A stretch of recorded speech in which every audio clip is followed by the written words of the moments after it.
Chapter 3. Together Forever.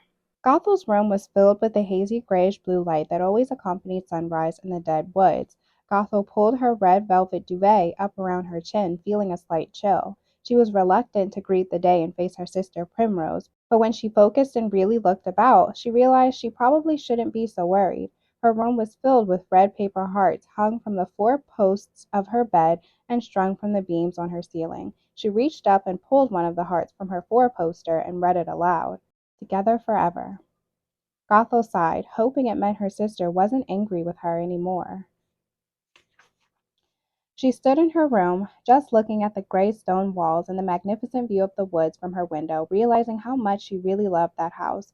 For all her talk of leaving the dead woods, she realized in that moment she didn't really want to. She loved her home, even if it was cold and drafty and made of dreary cobblestone.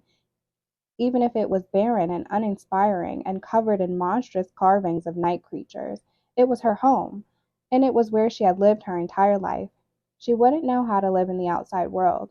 What she had always wanted was to learn her mother's magic and to live forever with her sisters, and now it seemed her dream would finally come true. But if Primrose was going to make Gothel choose between her and mother's magic, then the choice was simple. She would pick her sisters, and if her mother disowned her for changing her mind, then she would leave with her sisters and learn how to live in the world without magic. As long as she had her sisters with her, she would be happy. Sisters, together, forever. There was a light knock at the door. "Come in," called Gothel. It was Primrose. She was already dressed in her finest green gown, and was holding a tarnished silver tray with 2 cups of tea and a pile of blueberry scones on it. "Thank you for the wishes, Prim. I love them," said Gothel, smiling at her sisters. "I have hazelnut tea, your favorite," said Primrose, smiling back at Gothel, and setting the tray on the little round table beside the bed. "Thank you," said Gothel. Primrose sat on Gothel's bed, patting it with her small hand. "Gothel, please sit with me. I have thought about it, and I've decided I'm going to take Mother's blood with you and Hazel." Gothel's eyes grew wide. "Really?" "Yes. Someone will have to keep you in check, Gothel, and it might as well be me." Gothel wrapped her arms around her sister. "Are you sure? Are you really sure? Because this is a big deal, Prim."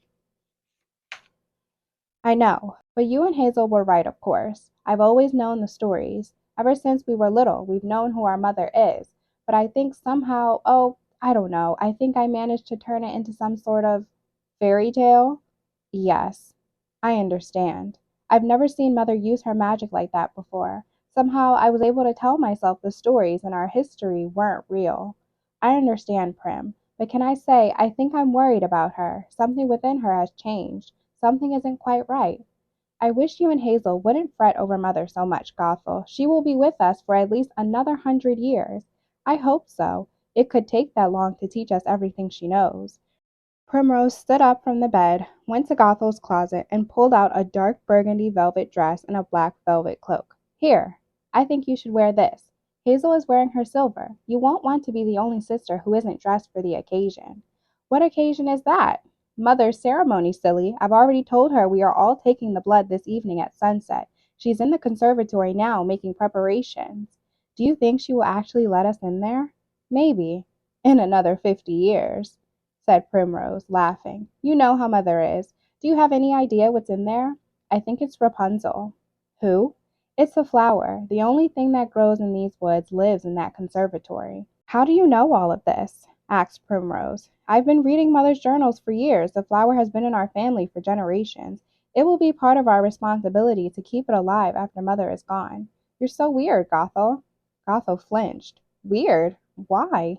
"Nothing. Never mind. I love you." "Are you sure you want to do this? You're not just doing it for me, are you?" asked Gothel, afraid Primrose would change her mind. "Stop worrying, Gothel. I'm doing this so we can always be together. Just make me one promise. When you're queen of the dead, you won't ever kill the children of the villagers." "I promise. Together forever, right? Together forever."